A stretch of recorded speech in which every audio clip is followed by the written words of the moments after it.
പോയിന്റാണ് നമ്മൾ ഈ ബജറ്റ് ചർച്ചയ്ക്കിടെ ഇപ്പോൾ ഹൈക്കോടതിയിൽ നിന്ന് കേൾക്കുന്നത്. 750 കോടിയാണ് ബജറ്റിൽ നീക്കി വെച്ചിട്ടുള്ളത് മുണ്ടക്കൈ പുനരധിവാസത്തിന്. സംസ്ഥാന ദുരന്ത നിവാരണ ഫണ്ടിൽ നിന്ന് 3/4 പങ്കും ചെലവഴിച്ചു കഴിഞ്ഞ് ഞങ്ങളോട് പറയുമെന്ന് ഹൈക്കോടതി പറയുകയാണ്. അതിനിടയിൽ ഈ മുണ്ടക്കൈ ഒഴികെയുള്ള ദുരന്ത നിവാരണ പ്രവർത്തനങ്ങൾ ഈ സർക്കാർ നടത്തണം. ഇത്രയും പ്രതിസന്ധിയോടെ ഒരുപക്ഷെ ഏതെങ്കിലും ധനമന്ത്രി ഒരു ബജറ്റ് അവതരിപ്പിച്ചിട്ടുണ്ടാകുമോ? അതുകൂടി കാണണ്ടേ. മറ്റൊന്ന്, ഈ കേന്ദ്ര സർക്കാർ തുടരുന്ന ഒരു ഹോസ്റ്റൈൽ സമീപനത്തോടൊപ്പം തന്നെ അത് മറികടക്കാൻ കിഫ്ബി പോലുള്ള മാർഗങ്ങൾ ഉപയോഗിച്ച് സ്കൂളുകളുടെ ഇൻഫ്രാസ്ട്രക്ചർ, റോഡുകൾ, പാലങ്ങൾ ഇതൊക്കെ നിർമ്മിച്ചതാണ് നമ്മൾ കണ്ടുകൊണ്ടിരിക്കുന്നതാണ്.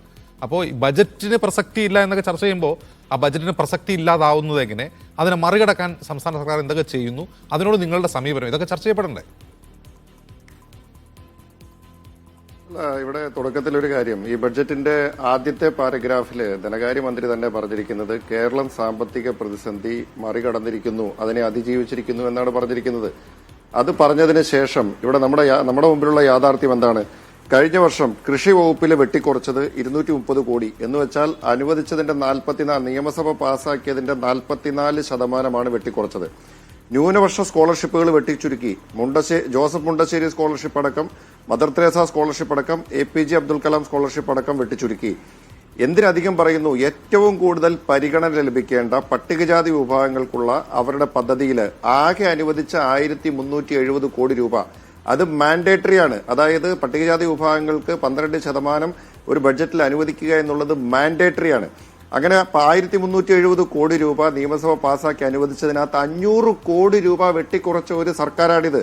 ലൈഫ് മിഷൻ ഭവന പദ്ധതിക്ക്, അതായത് പട്ടികജാതി വിഭാഗങ്ങൾക്കുണ്ടായിരുന്നത് 300 കോടി അനുവദിച്ചതിനകത്ത് 120 കോടി രൂപ വെട്ടി. ലക്ഷം വീട് പദ്ധതിക്ക് അനുവദിച്ചിരുന്ന വിഹിതം കുറച്ചു. ഇതെല്ലാം വെട്ടി, അതായത് കൃഷിക്ക് വെട്ടിക്കുറയ്ക്കുന്നു, ന്യൂനപക്ഷങ്ങളുടെ വെട്ടിക്കുറയ്ക്കുന്നു, പട്ടികജാതി വിഭാഗങ്ങളുടെ വെട്ടിക്കുറയ്ക്കുന്നു. ഇതെല്ലാം വെട്ടിക്കുറച്ചതിന് ശേഷം പറയുകയാണ് ഇതൊരു ഇടതുപക്ഷ ഗവൺമെന്റാണ്, തൊഴിലാളി വർഗ ഗവൺമെന്റാണ് എന്ന് പറയാൻ ഇത് ആരോടാണ് പറയുന്നത്? ഇതാണോ കേരളത്തിന്റെ ഇടതുപക്ഷ ബദൽ എന്ന് പറയുന്നത്? സർക്കാർ കഴിഞ്ഞ ബഡ്ജറ്റിൽ ധനകാര്യമന്ത്രി പറഞ്ഞു ഞങ്ങൾ കേന്ദ്രം തന്നില്ലെങ്കിൽ ഞങ്ങളുടെ മുമ്പിൽ പ്ലാൻ ബി ഉണ്ടെന്ന് പറഞ്ഞു. പ്ലാൻ ബി എന്താണെന്ന് ഇപ്പൊ ഞങ്ങൾക്ക് മനസ്സിലായി. പ്ലാൻ വെട്ടിക്കുറയ്ക്കുക എന്നുള്ളതാണ് സംസ്ഥാന സർക്കാരിന്റെ പ്ലാൻ ബി ആയിട്ട് ഇവിടെ അവതരിപ്പിച്ചിരിക്കുന്നത്. എല്ലാം കുടിശ്ശികയായിട്ട് കിടക്കുകയല്ലേ. സപ്ലൈകോയ്ക്ക്, ഇവിടെ നേരത്തെ പറഞ്ഞല്ലോ, സപ്ലൈകോയ്ക്ക് 100 കണക്കിന് കോടി രൂപ കുടിശ്ശികയായിട്ട് കിടക്കുകയാണ്. മരുന്ന് കമ്പനികൾക്ക് കൊടുക്കാനായിട്ടുള്ളത് 700 കോടി രൂപയാണ്. അവർ മരുന്ന് സപ്ലൈ നിർത്തിവെച്ചിരിക്കുകയാണ്. ആശുപത്രികളിൽ മരുന്ന് കിട്ടില്ല.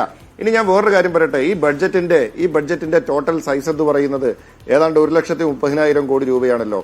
ഈ 1,30,000 കോടി രൂപയുടെ ടോട്ടൽ ബഡ്ജറ്റ് സൈസ് ഇവിടെ നിൽക്കുമ്പോൾ കേന്ദ്രം കൊടുക്കാനുള്ള, അല്ലെങ്കിൽ അവിടെ നിൽക്കട്ടെ, അല്ലെങ്കിൽ സംസ്ഥാനത്തിന്റെ പൊതുകടം അവിടെ നിൽക്കട്ടെ, ഈ സർക്കാർ ഇന്ന് കൊടുത്തു തീർക്കാനുള്ള കടം തന്നെ ഏകദേശം 1,1,4 ലക്ഷം കോടി രൂപ വരും.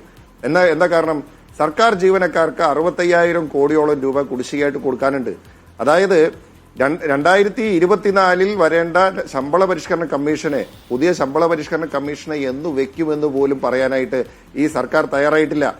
ഈ DA കുടിശ്ശിക 6 കുടിശ്ശിക കൊടുക്കാനായിട്ടുണ്ട്. അതുപോലെ തന്നെ ലീവ് സറണ്ടർ 32 ദിവസത്തെ കൊടുക്കാനായിട്ട് കിടക്കുന്നുണ്ട്. ഇതൊന്നും 65,000 കോടി രൂപ സർക്കാർ ജീവനക്കാർക്ക് കുടിശ്ശികയായിട്ട് നിൽക്കുന്നു. ഏതാണ്ട് 20,000-ഓളം കോടി രൂപ കരാറുകാർക്ക് കൊടുക്കാനായിട്ടുണ്ട്. അതുപോലെ തന്നെ ജലജീവൻ മിഷന്റെ തന്നെ 4,000-ഓളം കോടി രൂപ കുടിശ്ശികയായിട്ട് കിടക്കുന്നുണ്ട്. സപ്ലൈകോയുടെ കുടിശ്ശിക